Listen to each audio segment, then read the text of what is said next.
ನಮ್ಮ ಜಿಲ್ಲೆಯ ವಿಶೇಷ ಕಲಾಕೃತಿಯನ್ನು ಬಿಡಿಸುವಂತಹ ಕೌಶಿಕ್ ಹೆಗಡೆ ಅವರು ಕೇವಲ 4 ತಾಸುಗಳಿಗೆ ಚಿತ್ರಿಸಿದಂತಹ ಶ್ರೀ ನರೇಂದ್ರ ಮೋದಿಜಿಯವರ ಒಂದು ಭಾವಚಿತ್ರವನ್ನು ಕೂಡ ಈ ಸಂದರ್ಭದಲ್ಲಿ ಕೊಡ್ತಾ ಇದ್ದಾರೆ.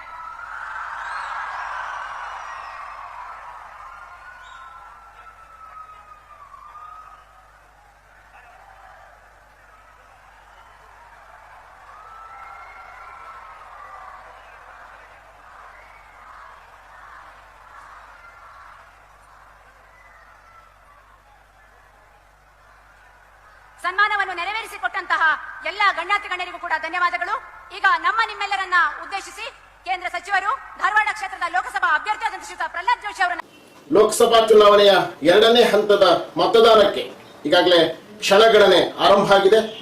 ರಾಜ್ಯದ 14 ಲೋಕಸಭಾ ಕ್ಷೇತ್ರಗಳಲ್ಲಿ ಜಿದ್ದಾಜಿದ್ದಿನ ಸ್ಪರ್ಧೆ ಏರ್ಪಟ್ಟಿದೆ. ಎಲ್ಲ ಅಭ್ಯರ್ಥಿಗಳು ಸಹಿತ ಜನರ ಮನೆಯನ್ನ ತಲುಪುವಂತಹ ಕೆಲಸವನ್ನು ಮಾಡ್ತಾ ಇದ್ದಾರೆ. ಈ 14 ಲೋಕಸಭಾ ಕ್ಷೇತ್ರಗಳಲ್ಲಿ ಅತ್ಯಂತ ಗಮನ ಸೆಳೆದಿರುವಂತಹ ಲೋಕಸಭಾ ಕ್ಷೇತ್ರ ಕೆನರಾ ಲೋಕಸಭಾ ಕ್ಷೇತ್ರ. ಇದು ಬಿಜೆಪಿಯ ಒಂದು ಭದ್ರಕೋಟೆ ಅಂತ ಹೇಳಿ ಹೆಸರುವಾಸಿಯಾಗಿರುವಂತಹ ಕ್ಷೇತ್ರ. ಅತ್ಯಂತ ವೈವಿಧ್ಯಮಯವಾಗಿರತಕ್ಕಂತಹ ಭೌಗೋಳಿಕ ಹಿನ್ನೆಲೆ ಮತ್ತು ಮತದಾರರನ್ನ ಹೊಂದಿರುವಂತಹ ಕ್ಷೇತ್ರ. ಇಲ್ಲಿ ಈಗಾಗಲೇ ಬಿಜೆಪಿಯಿಂದ ವಿಶ್ವೇಶ್ವರ ಹೆಗಡೆ ಕಾಗೇರಿಯವರು ಚುನಾವಣಾ ಅಭ್ಯರ್ಥಿಗಳಾಗಿ ಕಣದಲ್ಲಿದ್ದಾರೆ. ಕಾಂಗ್ರೆಸ್ನಿಂದ ಅಂಜನಿ ನಿಂಬಾಳ್ಕರ್ ಅವರಿದ್ದಾರೆ. ನಮ್ಮ ಜೊತೆ ಇದೀಗ ವಿಶ್ವೇಶ್ವರ ಹೆಗಡೆ ಕಾಗೇರಿ ಇದ್ದಾರೆ. ಅವ್ರೇನ್ ಹೇಳ್ತಾರೆ ಅಂತ ಕೇಳೋಣ. ಸರ್ ನಮಸ್ಕಾರ. ನಮಸ್ಕಾರ. ಈಗಾಗಲೇ ಅತ್ಯಂತ ಗಮನ ಸೆಳೆದಿರ್ತಕ್ಕಂಥ ಕ್ಷೇತ್ರ ಕೆನರಾ ಲೋಕಸಭಾ ಕ್ಷೇತ್ರ. ಪ್ರಧಾನಮಂತ್ರಿ ನರೇಂದ್ರ ಮೋದಿ ಅವರೇ ಇಲ್ಲಿ ಆಗಮಿಸಿ ತಮ್ಮ ಪರವಾಗಿ ಪ್ರಚಾರವನ್ನ ಕೈಗೊಂಡ್ರು. ತಾವು ಕೂಡ ಎಲ್ಲ ಕ್ಷೇತ್ರದ ಮೂಲೆಗಳಲ್ಲಿ ಸಹಿತ ಸಂಚಾರ ಮಾಡ್ತಾ ಇದ್ದೀರಿ, ಹಗಲು ರಾತ್ರಿ. ಇವತ್ತು ಯಾವ ರೀತಿ ಜನಗಳು ಆ ಒಂದು ಅಭಿಪ್ರಾಯವನ್ನು ವ್ಯಕ್ತಪಡಿಸ್ತಾ ಇದ್ದಾರೆ ಅಂತ? ನಮಸ್ಕಾರ. ತಾವು ನಮ್ಮ ಶಿರಸಿಗೆ ಬಂದು ಈ ಸಮೀಕ್ಷಾ ಕಾರ್ಯದಲ್ಲಿ ಭಾಗವಹಿಸಿ ನನ್ನ ಅಭಿಪ್ರಾಯವನ್ನು ಪಡಿತಾ ಇರೋದಕ್ಕೆ ತಮಗೆ ಧನ್ಯವಾದ ಹೇಳ್ತೇನೆ. ಚುನಾವಣೆಗೆ ಭಾರತೀಯ ಜನತಾ ಪಾರ್ಟಿ ಕಳೆದ 6 ತಿಂಗಳುಗಳಿಂದ 8 ತಿಂಗಳುಗಳಿಂದ ಸಿದ್ಧತೆಯನ್ನು ಮಾಡ್ತಾ ಇದೆ. ನಮ್ಮ ಬೂತ್ ಕಮಿಟಿ, ಪೇಜ್ ಪ್ರಮುಖರು, ಶಕ್ತಿ ಕೇಂದ್ರ, ಮಹಾಶಕ್ತಿ ಕೇಂದ್ರ, ಮೋರ್ಚಾಗಳು, ಮಂಡಲಗಳು ಎಲ್ಲವೂ ಸಂಘಟನಾತ್ಮಕವಾಗಿ ನಾವು ಬಲಿಷ್ಠವಾದ ನಮ್ಮ ಸಿದ್ಧತೆಯನ್ನು ನಾವು ಮಾಡಿಕೊಂಡಿದ್ದೇವೆ. ನಿಶ್ಚಿತವಾಗಿ ನಮ್ಮ ಸಂಘಟನೆಯ ಶಕ್ತಿಯ ಜೊತೆಯಲ್ಲಿ ನರೇಂದ್ರ ಮೋದಿಜಿಯವರು ಕಳೆದ 10 ವರ್ಷದಲ್ಲಿ ಮಾಡಿರುವಂತಹ ಅದ್ಭುತ ಸರ್ಕಾರದ ಸಾಧನೆ ಏನಿದೆ, ಇದು ನಮಗೆ ಚುನಾವಣಾ ಪ್ರಚಾರಕ್ಕೆ ಇನ್ನಷ್ಟು ಹೆಚ್ಚು ಶಕ್ತಿ ಕೊಟ್ಟಿದೆ. ಇದರ ಜೊತೆಯಲ್ಲಿ ನಾನು ಸನ್ಮಾನ್ಯ ದೇವೇಗೌಡರಿಗೆ ಮತ್ತು ಕುಮಾರಸ್ವಾಮಿ ಅವರಿಗೆ ಅಭಿನಂದಿಸ್ತೇನೆ. JDSನ ಜೊತೆಗಿನ ಹೊಂದಾಣಿಕೆಯು ನಮಗೆ ಬಲವನ್ನು ಕೊಟ್ಟಿದೆ. ಈ ಎಲ್ಲ ಕಾರಣದಿಂದ ನಾನು ಅಭ್ಯರ್ಥಿಯಾಗಿ ಘೋಷಣೆ ಮಾಡಿದ ನಂತರದಲ್ಲಿ ವ್ಯಾಪಕವಾದಂತಹ ಕ್ಷೇತ್ರದ ಪ್ರವಾಸವನ್ನು ಮಾಡಿದ್ದೇನೆ. ನಾನು ಯಾವ ಊರಿಗೂ ಹೊಸಬನಲ್ಲ. ನನ್ನ 30 ವರ್ಷದ ಸುದೀರ್ಘ ರಾಜಕೀಯ ಜೀವನದಲ್ಲಿ ನಾನು ಶಿಕ್ಷಣ ಮಂತ್ರಿಯಾಗಿ, ಸಭಾಧ್ಯಕ್ಷನಾಗಿ, ನಮ್ಮ ಜಿಲ್ಲೆಯ ಉಸ್ತುವಾರಿ ಮಂತ್ರಿಯಾಗಿ ನನಗೆ ಯಾರೂ ಹೊಸಬರಲ್ಲ. ಇಲ್ಲಿಯ ಭೌಗೋಳಿಕ ಸಾಮಾಜಿಕ ಸ್ಥಿತಿಗತಿಗಳು ಎಲ್ಲದರೊಡನೆ ನಾನು ಒಂದಾಗಿರುವಂಥವನು. ಹಾಗಾಗಿ ಅತ್ಯಂತ ಪ್ರಭಾವಿಯಾಗಿ, ಸರಳವಾಗಿ ನಮ್ಮ ಈ ಪ್ರಚಾರ ಕೆಲಸವನ್ನು ನಾವು ನಡೆಸೋದಕ್ಕೆ ಸಾಧ್ಯ ಆಗಿದೆ. ಪ್ರಧಾನಮಂತ್ರಿಗಳು ಬಂದು ಹೋದ ನಂತರದಲ್ಲಿ ಇನ್ನಷ್ಟು ಹೆಚ್ಚು ಕಾರ್ಯಕರ್ತರ ಉತ್ಸಾಹ, ಮತದಾರರ ವಿಶ್ವಾಸ ಹೆಚ್ಚಿದೆ. ನಾವು ಗೆಲ್ತಿದ್ವಿ. ಪ್ರಧಾನಮಂತ್ರಿಗಳು ಬಂದಿರೋದ್ರಿಂದ ನಮ್ಮ ಮೇಲೆ ಈ ಜವಾಬ್ದಾರಿ ಹೆಚ್ಚಾಗಿದೆ. ಒಂದು ದಾಖಲೆ ಮತದಿಂದ ಗೆಲ್ಲಬೇಕು ಅಂತ ನಾವು ಪ್ರಯತ್ನಿಸ್ತಾ ಇದ್ದೇವೆ. ಪ್ರಧಾನಮಂತ್ರಿಗಳೇ ಭಾಷಣದಲ್ಲಿ ಒಂದು ಮಾತು ಹೇಳ್ತಾರೆ, ಮೈ ಜೋ ಮಾಂಗ ಜಬ್ ಮಾಂಗ ಆಪ್ನೆ ಮನ್ ಭರ್ಕರ್ ಮುಜೆ ಆಶೀರ್ವಾದ ಕೆ ಅಂತೇಳಿ ಇಲ್ಲಿ ಬಂದ ಶಿರ್ಸೇನೆ ಹೇಳ್ತಾರೆ. ನಾನು ಯಾವಾಗ ಏನ್ ಕೇಳಿದ್ರು ಕೂಡ ಕೊಟ್ಟಿದ್ದೀನಿ, ಈ ಬಾರಿ ಕೂಡ ನನಗೆ ಆಶೀರ್ವಾದ ಮಾಡಿ ಅನ್ನುವಂತ ಮಾತನ್ನ ಅವರು ತಮ್ಮ ಭಾಷಣದಲ್ಲಿ ಹೇಳಿದ್ರು. ಉತ್ತರ ಕನ್ನಡ ಜಿಲ್ಲೆಯ ಜನರದ ಒಂದು ಅಭಿಪ್ರಾಯ ಏನಿದೆ ಅಂತಂದ್ರೆ, ಅವರು ಎಲ್ರಿಗೂ ಆಶೀರ್ವಾದ ಮಾಡ್ತಾರೆ, ಆದ್ರೆ ಇಲ್ಲಿರ್ತಕ್ಕಂತಹ ಸಮಸ್ಯೆಗಳು, ಇಲ್ಲಿರ್ತಕ್ಕಂತಹ ಅಭಿವೃದ್ಧಿ ಕಾರ್ಯಗಳು, ಅದರ ಬಗ್ಗೆ ನಾವು ಯಾವ ರೀತಿಯ ನಾನು ಈ ಸಂದರ್ಭದಲ್ಲಿ ಮತದಾರರಿಗೂ ಸ್ಪಷ್ಟ ಇದೆ, ನಮ್ಮೆಲ್ಲರಿಗೂ ಸ್ಪಷ್ಟ ಇದೆ. ಈ ದೇಶದಲ್ಲಿ, ಈ ರಾಜ್ಯದಲ್ಲಿ ಕಾಂಗ್ರೆಸ್ ಬಹು ಸುದೀರ್ಘ ಕಾಲ, 60 ವರ್ಷಗಳಿಗಿಂತ ಹೆಚ್ಚು ಕಾಲ ಅದು ಆಡಳಿತವನ್ನು ಮಾಡಿದೆ. ನಮ್ಮ ಜಿಲ್ಲಾ ಉಸ್ತುವಾರಿ ಸಚಿವರು ಕಾಂಗ್ರೆಸ್ದವರೇ, ರಾಜ್ಯ ಸರ್ಕಾರವೂ ಕಾಂಗ್ರೆಸ್ದವರೇ. ಬಿಜೆಪಿ ಆಡಳಿತ ಮಾಡಿದ್ದು ಕರ್ನಾಟಕದಲ್ಲಿ, ನಾನು ಆ ಆಡಳಿತ ಭಾಗವಾಗಿದ್ದು 9 ವರ್ಷ. ಅದರೊಳಗೆ 4 ವರ್ಷ ನಾನು ಸ್ಪೀಕರ್ ಇದ್ದೆ, 5 ವರ್ಷ ಜಿಲ್ಲಾ ಉಸ್ತುವಾರಿ ಮಂತ್ರಿ ಇದ್ದೆ ಮತ್ತು ಶಿಕ್ಷಣ ಮಂತ್ರಿ ಇದ್ದೆ. ಈಗಿರೋ ಸಮಸ್ಯೆಗಳಿಗೆ ಯಾರು ಕಾರಣ ಅನ್ನೋದನ್ನ ಮತದಾರರು ಯೋಚಿಸ್ತಾ ಇದ್ದಾರೆ. 60 ವರ್ಷ ಆಡಳಿತ ಮಾಡಿರೋ ಕಾಂಗ್ರೆಸ್ ಕಾರಣನೋ ಬಿಜೆಪಿ ಕಾರಣನೋ ಅಂತ. ಕಾಂಗ್ರೆಸ್ ನಮ್ಮ ಜಿಲ್ಲೆಯ ಎಲ್ಲಾ ಸಮಸ್ಯೆಗಳನ್ನ ನಿರ್ಲಕ್ಷ್ಯ ಮಾಡಿ ಒಂದು ಸೂಪರ್ ಸ್ಪೆಷಾಲಿಟಿ ಆಸ್ಪತ್ರೆ ಮಾಡ್ಲಿಕ್ಕಾಗ್ಲಿಲ್ಲ, ಇಲ್ಲಿ ರಸ್ತೆ ಸೇತುವೆಗಳನ್ನ ಮಾಡ್ಲಿಕ್ಕಾಗ್ಲಿಲ್ಲ, ನಮ್ಮ ಅಗತ್ಯತೆಗಳನ್ನು ಬೇರೆ ಬೇರೆ ಸಾಮಾಜಿಕ ವ್ಯವಸ್ಥೆಯ ಅನೇಕ ಅಗತ್ಯತೆಗಳನ್ನು ಪೂರೈಸಲಿಕ್ಕಾಗಲಿಲ್ಲ. ಬಿಜೆಪಿ ಮೇಲೆ ಕಾಂಗ್ರೆಸ್ ಆರೋಪ ಮಾಡಿದರೆ ಅದು ಅತ್ಯಂತ ದುರದೃಷ್ಟಕರವಾದಂಥ ಸಂಗತಿ.